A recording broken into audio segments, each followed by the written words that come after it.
The Vatican prepares for the 9 days of mourning and next steps following the death of Pope Francis. Hundreds of labor unions gather at City Hall to protest the deportation of Kilmar Abrego Garcia. And Homeboy Industries is expanding its services to puppy grooming. More of these furry friends coming up on ATVN.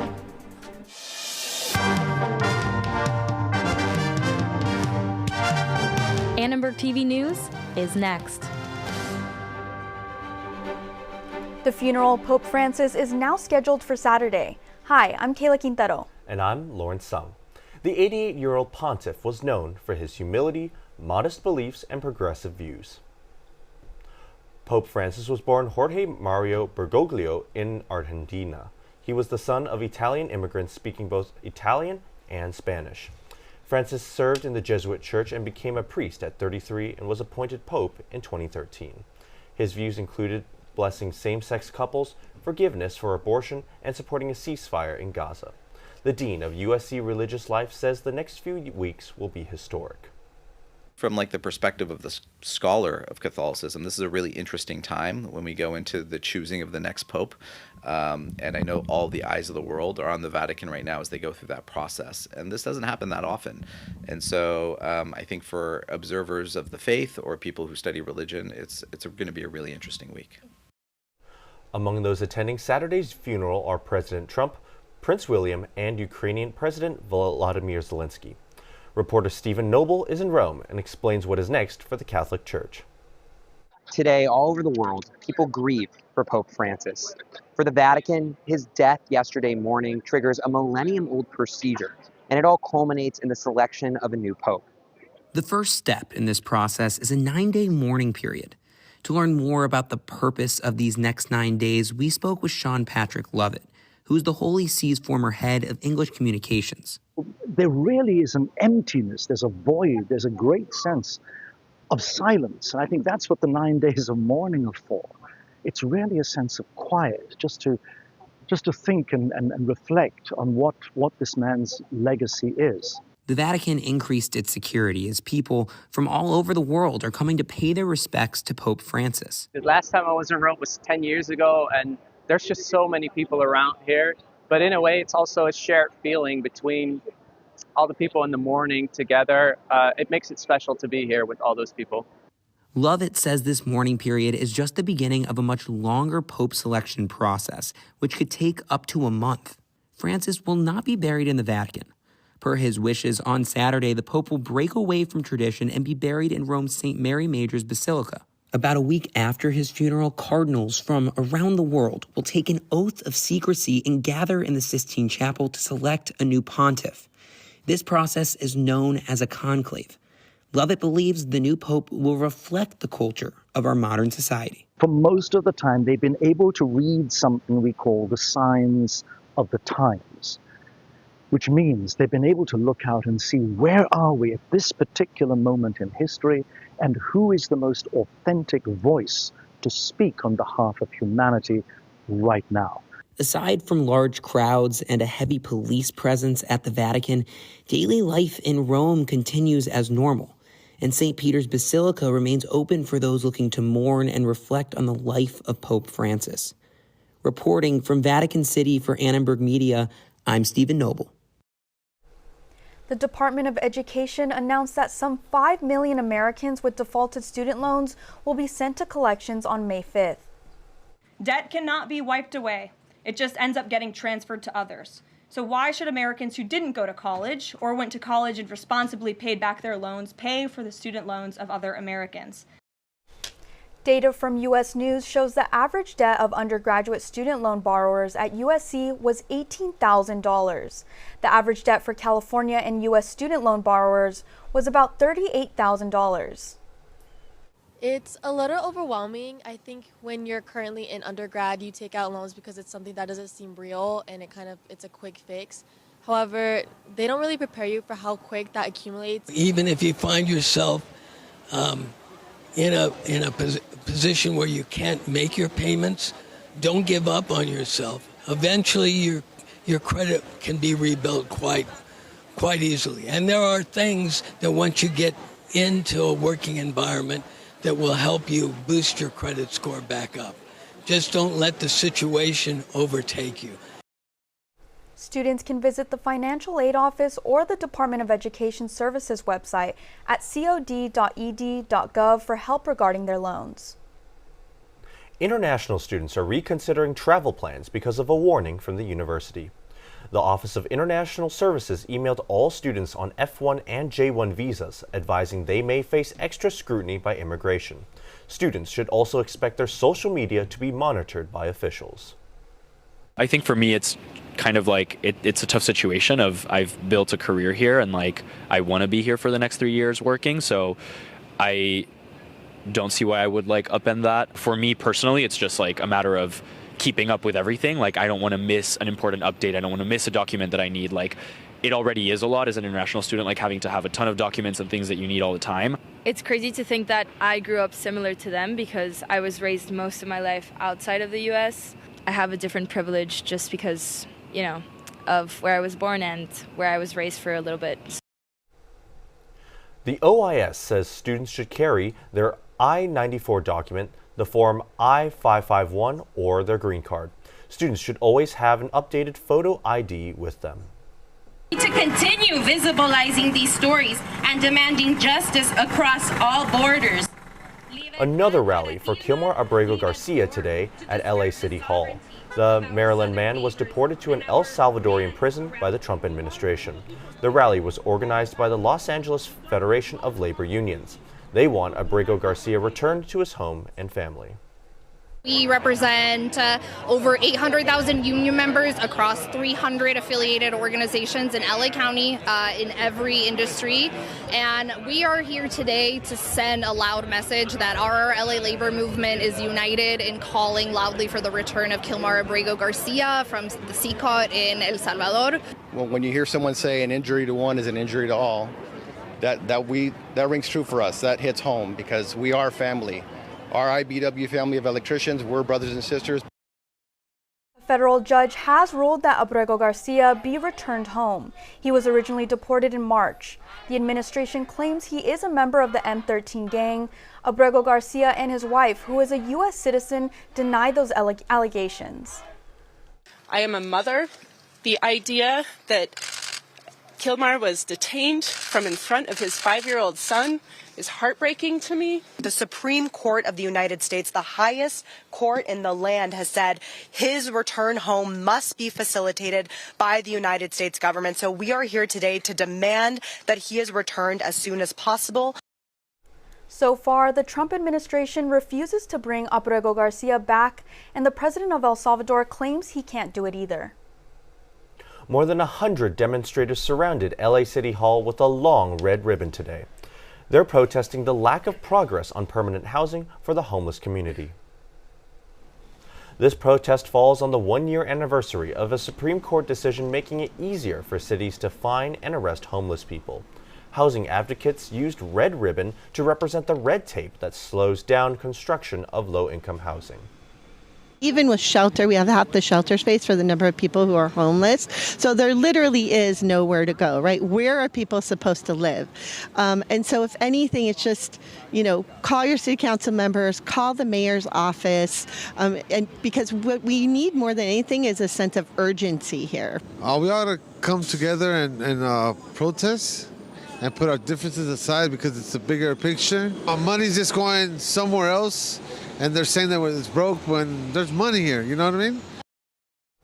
LA County estimates there are 75,000 homeless people within its borders. Every day, about 7 of them die on the streets. This is not just any other state. California means to America what America means to the world. Former Fox News host Steve Hilton is running for California governor as a Republican. He's the second Republican to enter the race. Hilton hosted The Next Revolution on Fox News Channel from 2017 to 2023. He was involved in British politics, working as an advisor to former Prime Minister David Cameron. Hilton was also a vocal supporter of Brexit, Great Britain's exit from the European Union. Hilton became a U.S. citizen in 2021. His platform centers on cutting taxes, reducing housing regulations, protecting parents' rights, and supporting law enforcement. California should be an amazing wonderland for everyone who lives here. We get that we will have to pay a premium to live in paradise, but when we're paying 5-star prices, we should get 5-star service. What we're getting is not even half-star service. And I think that's what Steve brings to the table, is a real wonky, thorough look at all the policies that are and have been disasters for all of us. We're going to learn more about who he is and what he's good at and what he's not good at over the coming weeks, and see if anyone will remember his name in a month from now, much less a year from now. Jury's out on Steve Hilton. He's now one of 10, 15 people in the race who think they have a chance, and they can't all be right. Several Democrats have launched campaigns including former LA Mayor Antonio Villaraigosa, former Congresswoman Katie Porter, and Lieutenant Governor Eleni Kounalakis. Riverside Sheriff Chad Bianco is the only other Republican in the race. The race could be upended depending on whether former Vice President Kamala Harris chooses to run. Her decision is expected by the end of the summer, and the primary is set for June of next year. Did you get your free ride today? Metro riders get a nice surprise for Earth Day. See how USC ROTC students are paying it forward on the track. Oh, and get ready for more sweater weather. Lorelei's 5-day forecast is up next.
The LA-based nonprofit Homeboy Industries has launched its latest business to help former gang members. Reporter Peyton May shows us what the new enterprise is all about. Homeboy Puppy Fades is a new dog grooming salon in Pasadena.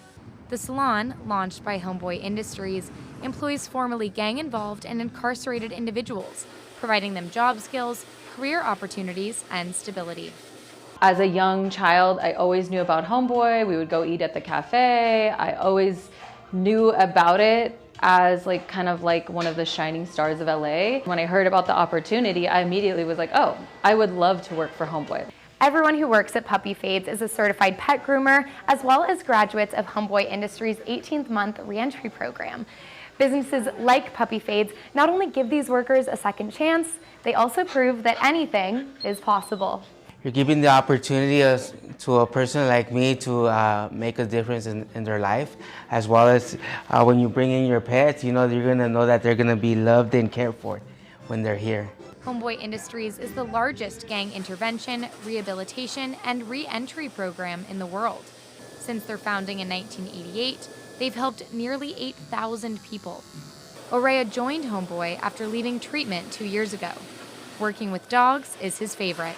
Very rewarding, especially when you see the transformation when we do a complete groom. Yeah, I just love it. A fresh start for our furry friends and the people who groom them. For Annenberg Media, I'm Peyton May. So Peyton, that has to be one of the cutest stories I've seen here on ATVN, but I know this isn't the first social enterprise that Homeboy Industries has really embarked on, so what other programs do they offer? Yeah, so Homeboy Industries has been around for quite a few years. It started in 1988, and they have a number of different social enterprises throughout Los Angeles, including the Homeboy Bakery, the Homeboy Cafe. They also have a electronics recycling program, an embroidery shop, lots of different programs for people to get involved with. Yeah, definitely. And how did you come across this particular program? Because I've only heard about, the food focused stuff that they do, but how did you learn about this? Yeah, so the dog grooming salon, it's fairly new. It opened about 2 months ago. They had their grand opening celebration yesterday in Pasadena. So it's fairly new to the community, but they're really just trying to get the word out and really make it known that there's this awesome new business and that people in the community should be supporting it. I live in Monrovia, so I'll definitely have to check it out. Oh my gosh, yeah, you're close by. That's perfect. And one last question. For the former incarcerated and former gang members who work and are employees of Homeboy Industries, what sort of benefits do they see from participating in this program? The biggest thing is employment. A lot of formerly incarcerated individuals aren't given the opportunity to find jobs. So they're given these jobs and they're taught the resources and the skills to basically reintegrate back into society and get a second chance at rebuilding their lives. All right, thank you so much, Peyton. Yeah, thanks for having me. To celebrate Earth Day, LA Metro is offering free rides on trains and buses. The idea is to go green and get people to take public transportation. This is the 4th year in a row LA Metro has offered free rides on Earth Day. Metro says taking the train or bus to work can lower your carbon footprint by 45%. The goal is to inspire commuters to make it a daily habit. Yes, I did know today's Earth Day. I had a meeting over in Venice Beach and in Santa Monica, so that's the reason I came down here by Metro. And plus, hey man, driving in this LA city is not like the Bay Area where I'm from, so I can live without a car here. It is more healthier to not just take the Metro, but also to walk at the same time too. I walk a lot, so I take Metro over just driving my car. If sitting in rush hour traffic tonight doesn't sound appealing, don't worry. You still have time to get a free ride until 3 a.m. tomorrow. Now, with all these free rides, it's such a great time to be exploring LA. Lorelai, I hope there's some great weather to accompany these great free rides. Yeah, Lawrence, today the sun was out and it was a perfect day for Earth Day and for Angelenos to realize that, hey, taking the train or public transportation can be a great thing we can incorporate into our daily routines. As an avid train rider myself, all throughout middle school, I know that I had lots of fun chatting with my friends from Zone B to C, and us loyal commuters would take the train, rain or shine. I'm Lorelai Rohrbach, and this is the live weather forecast. Well, speaking of rain or shine, let's take a look at the current conditions. 63 and sunny this afternoon was a perfect Southern California day. Let's take a look at the 5-day forecast to see if we can answer Lauren's question about if this sun is going to continue. Well, as you guys can see, it's going to be partly cloudy for most of the week. We're starting to get used to that. Clouds, patchy fog in the mornings, and then in the afternoon it clears up. We'll see low 60s throughout most of the week, and in the inland there are high wind advisories with gusts up to 40 miles per hour. So on Wednesday and Thursday, we'll definitely feel that. But if you look to Sunday, we see no clouds, it clears up, and it is a beautiful Sunday, sunny afternoon. And I don't know about you guys, but when the sun's out, I start to feel good and almost want to do good. You might even say, want to pay it forward. Amelia, why don't you tell us about this week's Pay It Forward story? Thanks, Lorelai. The 4x4 challenge is known as one of the most difficult running courses you can do. It's when you run 4 miles every 4 hours for 2 days straight. That's 48 miles. Today on Pay It Forward, we're highlighting a group of ROTC students who did just that for a cause that hits close to home. A group of students from the Joint Assembly of Military Students, or JAMS, joined the challenge to raise money for the Warrior Canine Connection. They ran from day to night over a weekend nonstop. We started at 4 p.m. on a Friday, ran at 4, and then 8, and then midnight, and then 4, and then 8, and then noon, and then 4 a.m., 8 a.m., and then we finished Sunday morning at noon for our last 4-mile run to complete 48 miles. We did this all to raise money for the Warrior Canine Connection, which is an organization that raises service animals for veterans and people getting out of the military, transitioning to the civilian life. So it was a cause that was really important to our student base. The 4x4 challenge not only tests your physical strength, but your mental strength too. The participants say it's all because of their team and the cause they were running for. Waking up at 5 p.m. to do it's not very hard. Waking up at 1 a.m. to go do a leg, knowing you have to go run in 15 minutes, putting your shoes on in a groggy state, everything in your body hurts, but you have someone next to you who's also about to do the same thing. So that really, really helps. You can do pretty much anything with a group of people. It's really motivating to go do something for people who have already served. For all of us who have basically not done anything yet or done very little, we look back on those who have served very fondly and with reverence, and so we want to go help them out too. And if that means we can provide $1,000 so that one of them has a dog that stays with them as their life companion, that's great. The runners raised over $1,000 for the Warrior Canine Connection and were able to support a foundation that honors those who have served our country. And for that, we pay it forward. See you next week. For Annenberg Media, I'm Amelia Paz. Hey, thanks, Amelia. The USC women's lacrosse team earns 3 Big Ten all-conference honors. Now they look forward to championship gold heading into the Big Ten tournament. It's time to say hello to Keontae Jones. USC men's basketball welcomes its newest grad transfer to campus, and another rider joins the Must Bus.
Welcome back to ATVN Sports. I'm Caleb Carter.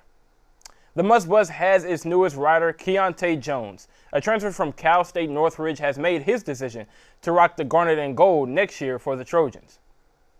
While at CSUN, Jones averaged 13 points, 9 rebounds, and just over 4 assists a game as a forward for the Matadors. A graduate transfer, Jones looks to provide the front court size that the Trojans will need headed into next year. In a statement to USC Athletics, Coach Musselman said he is looking forward to the competitive spirit and passion that Keontae will bring to the team.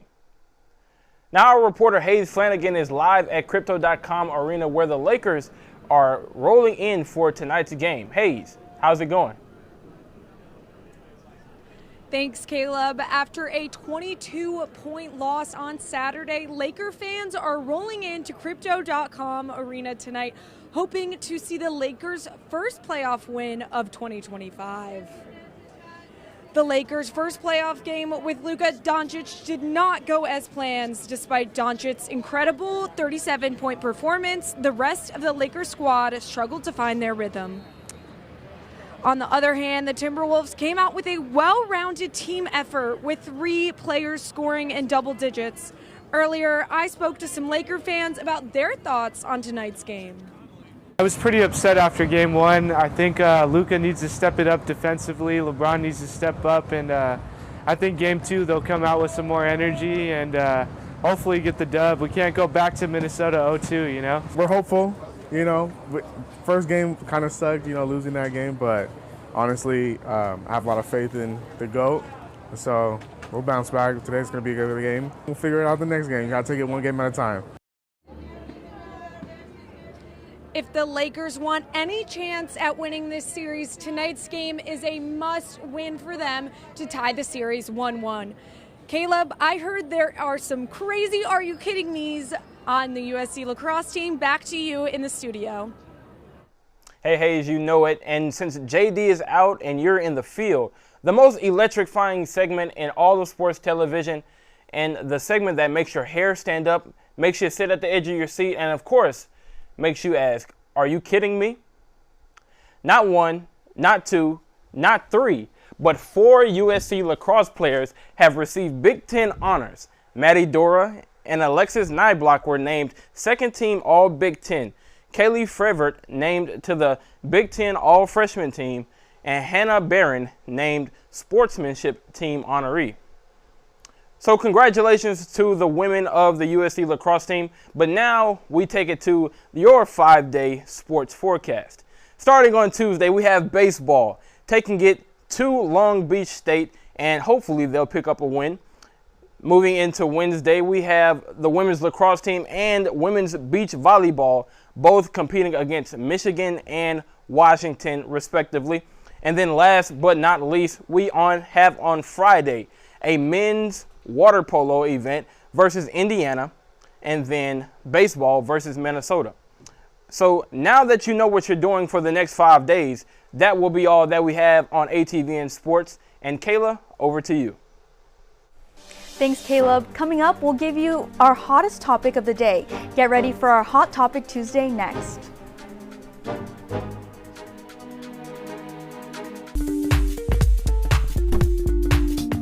USG election season has kicked off. They have a huge game on Thursday, right?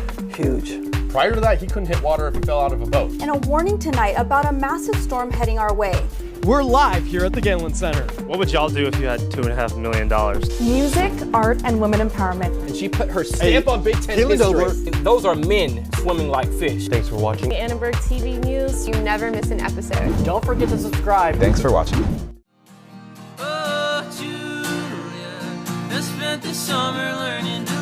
So, live from the Halo is USC Annenberg's take on NPR's Tiny Desk concerts.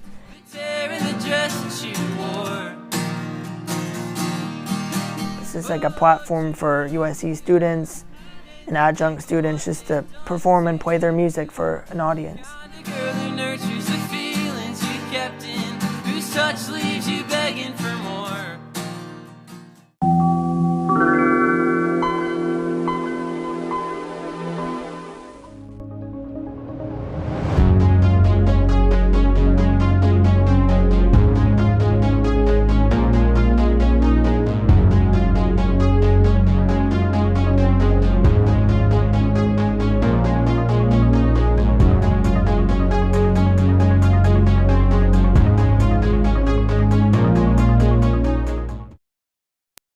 It's Hot Topic Tuesday, and today we're seeing what some of our favorite celebrities are up to.